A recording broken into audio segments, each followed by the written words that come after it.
Сүйемін туған тілді, анам тілін, бесікте жатқанымда қалған білім. Сол тілде анам мені әлдилеген, еркелетіп құлыным жаным деген. Сәлеметсіздер ме?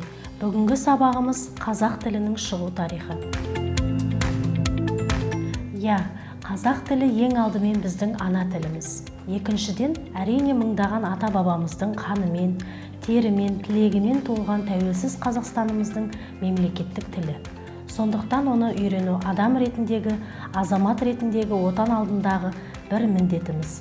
Қазақ тілін үйрену үшін ең үлкен мотивация осы болмақ. Қазақ тілі жалғамалы тілдер қатарына жатады. Яғни сөз жасауда бізге жақсы таныс ағылшын, түрік тілдері секілді түбірінен өзгертіліп қопарылмайды. Түбір сөзі сақталып, тек жалғау жұрнақтар жалғанады. Мысалы, балаға, балалық, балалар, балаларымыздың және тағы басқа. Қазақ тілінде екпін әрдайым соңғы буынға түседі. Түркі тілдері ішінде төркінін сақтаған таза тіл, негізгі лексикалық қорын көне түркі сөздері құрайды. Түрік тілінің өзінде басым көпшілік сөздер ағылшын, араб тілінен құралған.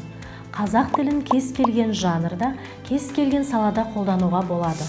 Лексикалық қоры да, грамматикалық қоры да бай, тіпті өлеңге сұранып тұратын поэтикалық тіл. Қазақ әліпбиі 42 әріптен тұрады. Оның ішінде қазақ тіліне тән дыбыстар 9 дыбыс. Олар ә, ғ, қ, ың, ө, о, ү, х.